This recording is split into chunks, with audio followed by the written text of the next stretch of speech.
Welcome into the Woo Pig podcast. Got the whole PTN crew here that are here for the weekend. Paige and Hayden.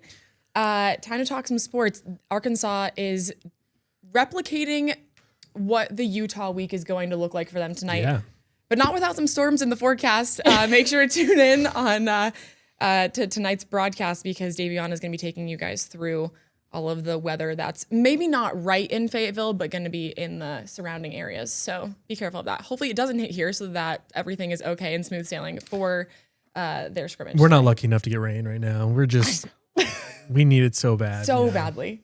We'll have to wait. Hayden, I do need to ask you, how was your golfing outing with the one and only Mike Irwin? Yeah. Me and Mike have been golfing a couple times this summer. Well, I should say it was only the second time we've golfed.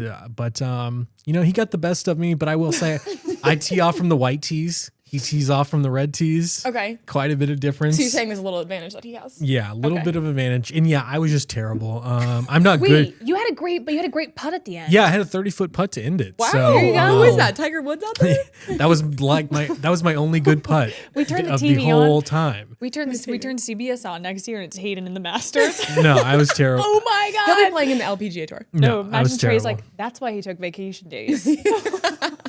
But Mike, yeah, credit to Mike. He's still getting out there at his age. He loves it. And he had a couple good shots too. I know, so, round Round of of applause Mike. for Mike Irwin, I mean, guys. seriously. I think he goes like 3-4 times a week. He does. He always comes in and he's like, man, it was hot out there today. And I'm like, I can't even, I'm proud of you for being out there. That's crazy. Yeah, some of the hours he picks to golf is like, yeah. Because he wants to be out there when everyone else is so he can chat with people. Oh, yeah. That's where he gets all of his insider information. Exactly. It all goes down at the golf course. Yeah. Business deals, Razorback information. Okay, so I started talking about football and then I had to ask Hayden about golf. So let's just loop back to football real quick. We've all been over at fall camp a ton.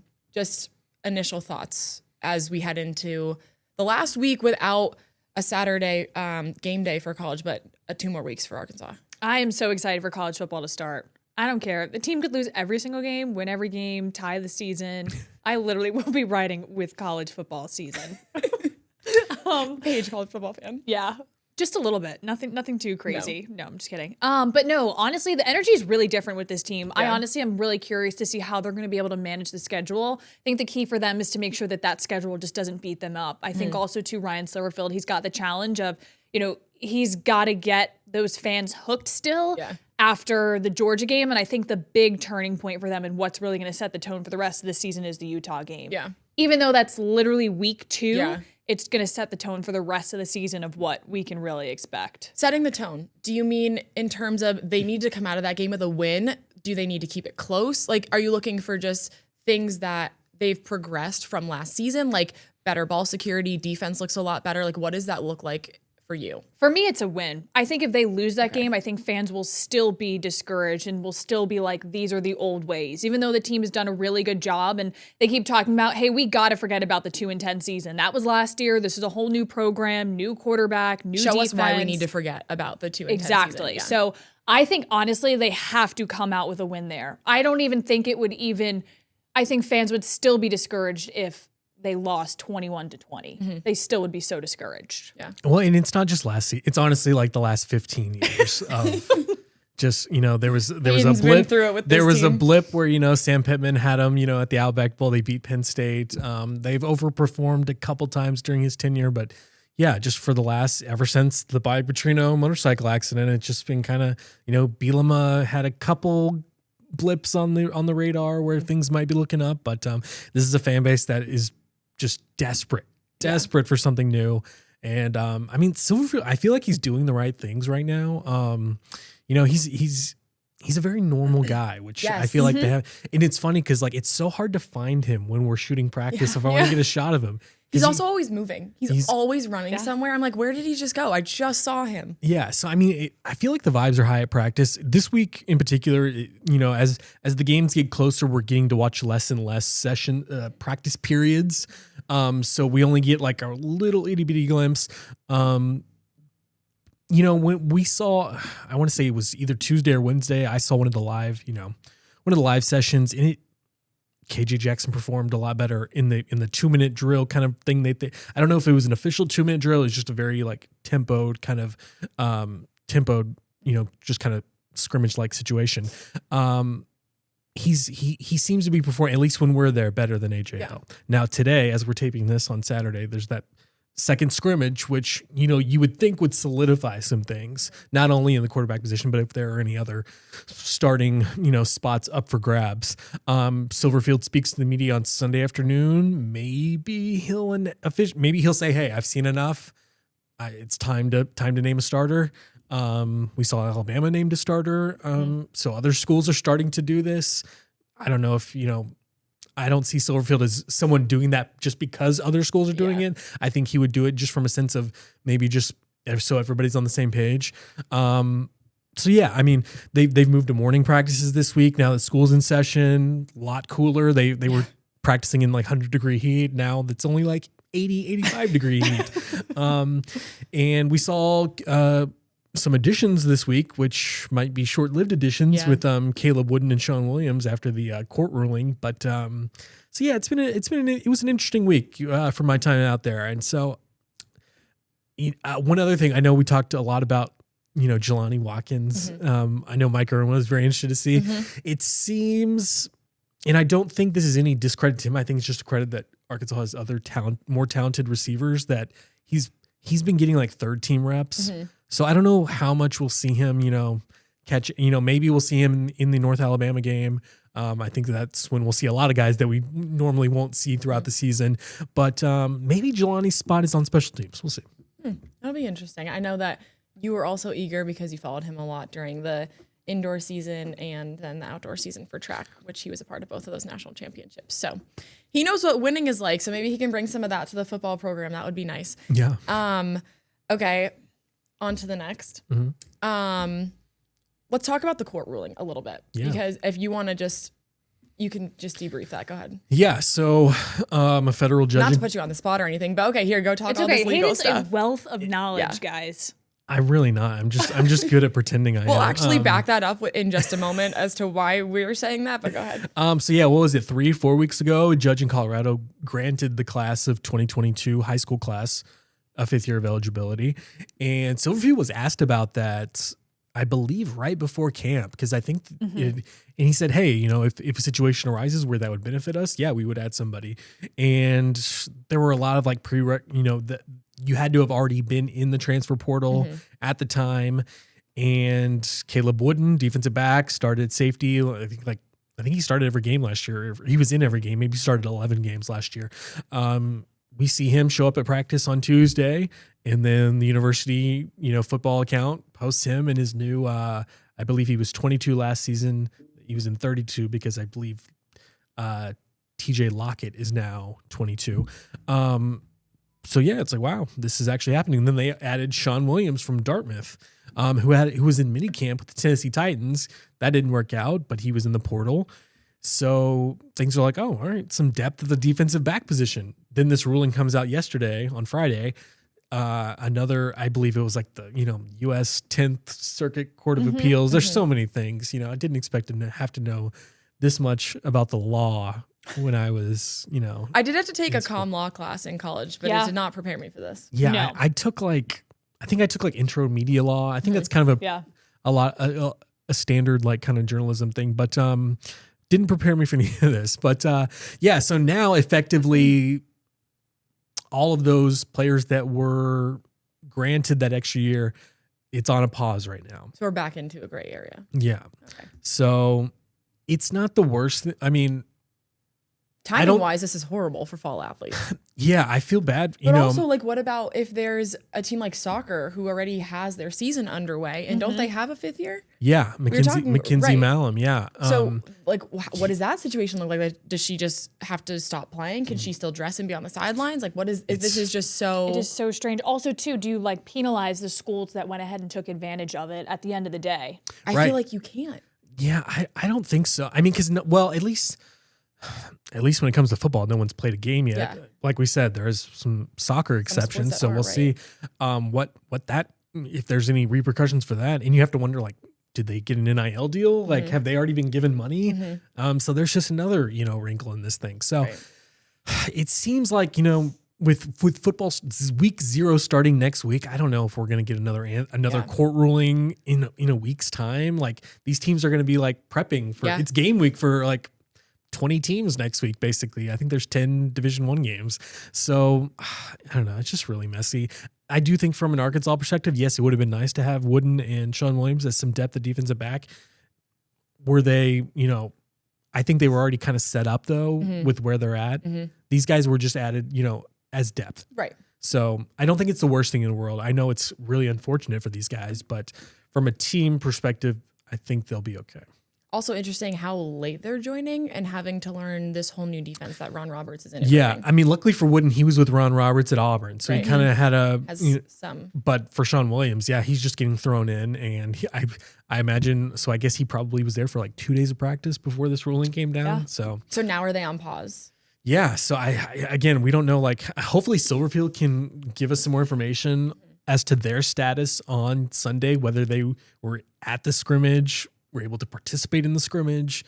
It's just a really weird situation. Yeah. One more note that you mentioned this, college coaches will now have to scout guys that have technically signed contracts or are at training camps with the NFL. Not only guys in the transfer portal, guys coming out of college. That adds a whole, what? I know, it's weird. They're pro and can come back to college. It's so weird. Yeah. There was a, I can't remember the exact. They were talking about it yesterday in the Paul Fein. Yeah, they were like, there's guys that have been playing in this NFL preseason that are in the transfer portal.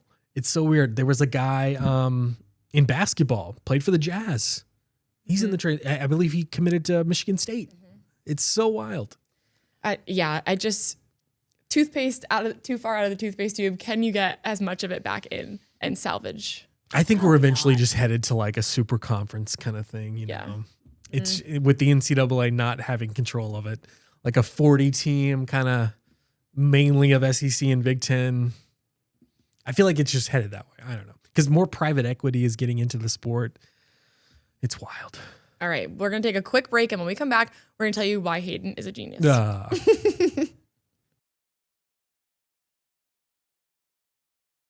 All right, welcome back into the Woo Pig podcast. As promised, the three of us went to trivia night at, what was it called?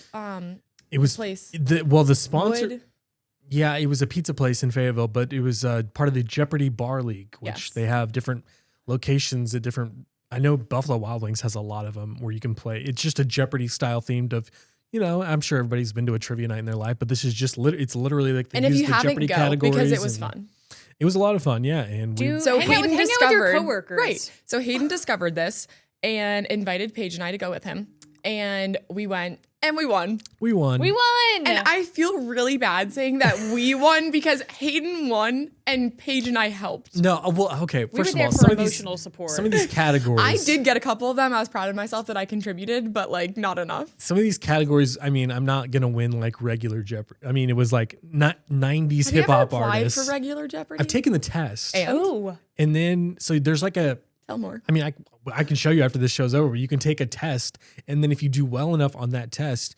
So what happened is I got invited to like a Zoom with like 40 other people. No. Where you take another test. So Hayden's a cheat code. So, and this was during COVID when I had like nothing to do. So yeah, you're on Zoom taking this like online test, and you're on Zoom so they can see you're not cheating and stuff because you have to like share your screen and all that. I didn't make it. That one was a lot harder than the first test. Interesting. So didn't make it. Maybe one of these days. What was our team name? Pretty highly accurate. Yeah. PHA. Yep. But yeah, it was what the categories were like rap name. 90s hip hop artists, Matt Damon movies. There was a Spider-Man one. There was a Spider-Man. I got a lot of those. Spider-Man anagram. Yeah, which was really hard. No reality. That would have been Paige's category. There was it was called like Simple Sports Rules, which they really were. They were very simple. One of them was like a perfect game. It was. I think that was the second round. So was that like the $2,000? Yeah, or the 2,000 point whatever. Yeah. So we were all like, wait, we got this. And we were kind of in the top 3 the whole time, and then I think it was there was a double. There was a double, and we just went like that I think knocked him out. It was maybe the Matt Damon one. Yeah, I think. Well, the best is every single time that we would go, Hayden would be like, ugh, I don't really know the answer. He's like, if there was one he was unsure about, he's like, I think it's Baccarat for like the card game thing. Yeah. And then literally it'd be like, what is Baccarat? It'd be like, I think the answer is 2. I'm not really sure. And then it'd be like, number 2. He was never You were wrong. second guessing yourself, and we're not going to let you do that next time. Well, it's because you lose points if you're wrong. Yes. So it's like you got to I kind know, of but weigh that also, like, option. do we even go back? Like, we won. Well, we did win like free pizza, so I feel like we should We go won, back like, and 5 enjoy the free fruits of our pizzas. labors. Yeah, because they've got a great.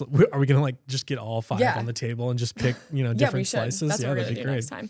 next time. So yeah, let's But see. great time, lots of laughs, Mm-hmm. and learned some new things. Don't ask me that because I probably can't come up with any of the questions and what I learned right now, but like I'll think of them every now and then. Maybe we'll bring Mike Irwin next time. You know, Oh my We'll gosh. see what his Wait, Tuesday then we would schedule really is like. have all of our bases covered Yeah. because he would Everything be would be able to covered. recall some things from like way back when. That Some would be U.S. really history. good. Yeah. Yeah, if they have those categories. Okay. Anyways, that was our Why Hayden's a Genius story. Now switching gears, let's talk about a little bit of basketball news. So that game was announced. They're playing Virginia in Washington, D.C. That's going to be a cool location for them to play in. Yeah. Yeah, it's going to be good too because also too that's where Jordan Smith Jr. he won his state title. So he knows that area really well. Yeah. So it's Virginia in D.C., which is basically a home game for Virginia. Yeah. Because it's so close. The Indiana game at Madison Square Garden. Yep. They're going to MSG. They're going to Detroit to play Michigan State at the Detroit Pistons Arena. They They're going play at North Carolina. Yep. And then they're going to Phoenix to play Arizona. Which is another home game. Yeah, the team that ended Arkansas season last year. So a really fun non-conference schedule. Yeah. I think They're going to honestly, be literally all over. I mean, it was the a tough. country. It was a tough non-conference schedule last year. Yeah. They lost at in Newark against Houston. Yeah. They beat played- Texas Tech Yep. in Dallas. You were at that one. Yep. They lost to Duke in Chicago. I was at that one. They lost at Michigan State, which that was like the second game of the season, I Yeah. feel like. And, that was like our first real chance to see like Darius and Malik and on a big stage. So, I mean, what we've learned is that I think, if they were to go like, I don't know, 2 and 3 of these 5 games, wouldn't be the end of the world. No. Now, there are high expectations for this team, so people Yeah. would definitely be, the fan base, they'll get mad at anything. So, but I just, don't just, it's so early in the season, Yeah. like January, like February, you have so much time until actual March Madness. So I don't think they're going to go 5-0 in these games. I really Yeah. don't, because it's really hard. But I think, 4-1, 3-2 would be But awesome. this is why you make such a hard non-conference schedule to get Oh, you yeah. ready for the the competition of the SEC and then everything of March Madness. Like that's why you do these games earlier in the season so you can figure out what you need to fix through SEC play. And then once you get to the postseason, then you're ready to drill it home. It just stinks that there's no like really big home game this year. I think, next year Michigan State's going to come to Fayetteville, and I believe Arizona is also. So then we'll finally, because last year, I mean, really the Louisville game was kind of like marked as the big matchup, and it was a fun atmosphere, but Louisville didn't turn out to be like the team that we thought they would be come March. But it'll be nice to see in 2027 these games actually come to Fayetteville. Any SEC games that you guys are excited for them to host? Yeah, my parents, they're coming out for the Alabama-Arkansas one. So fun. They got tickets. That's the one that I'm the most excited for because, I mean, the ending of that game was unreal. Yeah. And that energy is going to be brought into this year. So I'd say that's the one that I'm the most excited for. That will be the game. That was Darius Acuff's like defining. Yeah. Yeah. Which is crazy that it was in a loss. Yeah. Like it was just, I think that's the game when you bring up Darius Acuff Jr. to Razorback fans like 10 years from now, like they'll remember that. Yeah. It's so crazy. Like 4 people fouling out. You've got like Elmir Jafic getting playing time. Jaden Caroletta. They're like to kids in the student section, come out, you got to play. We have no one left. I mean, they were almost at that point. It was nuts. It was a fun game to watch. Give me Amir Brown. I love him. Can we talk about his TikToks for a second? hysterical. I actually one came up on my feed this morning and they were doing like him and then whoever was hosting it were doing like they were driving around in a car and they were asking him questions of like who's the worst dancer on the team. Like Oh my who wants it? gosh. And it was Mika. He was like, he never will dance, but like he always wants to like appear in the back of the TikTok. So like he'll just be standing there like sipping his soda or eating ice cream or doing whatever. And he wants to be there. And he's like, Amir was like, so funny. He was like, I know he wants to dance, but he just won't do it. He seems like a great vibes guy. Just Yeah, like, yes. 100%. Yes. yeah, he might not get to play a lot, but What was the other one? got to that keep he him on said? the team. Oh, it was who is the worst like pregame ox? It was Abdou Toure. Oh, It was like, wow, you just threw him right under the bus there. Like the tire tracks are on his back. We have got to get him on the show. That would be really fun. Hysterical. Yeah, we'd have to have the good questions to ask. Oh him. my gosh, so good. I mean, he was at women's soccer. Yeah, a bunch of the basketball so team good. showed out to the women's soccer game against UNC. That was a big one for them. Okay, I think that covers all of our bases with basketball. We're gonna take one more quick break and then we'll be back with more. Welcome back in. One more segment. Time to talk about some Diamond Hogs. First, reseating of Baum Walker. This just came out the other day before the 2027 season. So this is going to get redone pretty quickly. yeah, it's. Go ahead. We saw it happen with Bud Walton Arena, and fans were upset.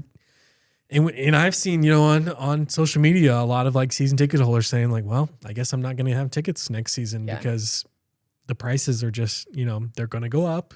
And if you stay at your current price, you're probably going to have a worse seat than you did. So, I mean, it really does. It sucks for the fans, especially the ones that have, had families that have like pass these tickets down.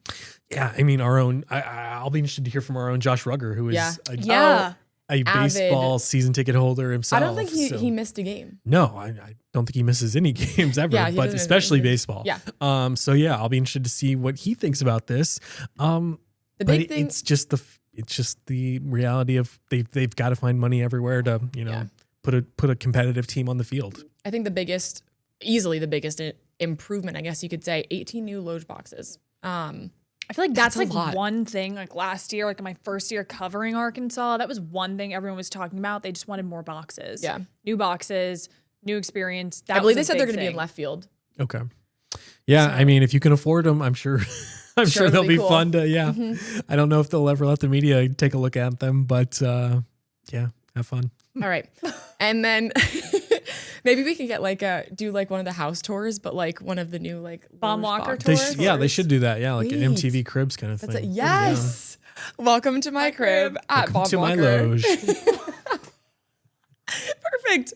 Okay, so we'll talk to Oliver. We'll set this up in advance. Okay, cool.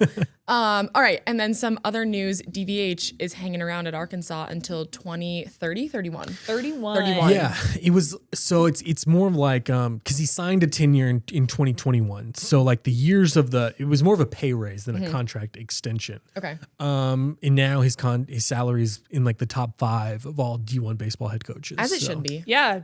It's 2.1 highest LSU 3.3 million. But I think the most interesting part of that entire contract is the $1 million bonus because that just kind of came out of nowhere. I was talking about it with Mike on PTN Extra about it, just kind of what was his perspective and thought about it. And he was like, I want to know whose idea it was.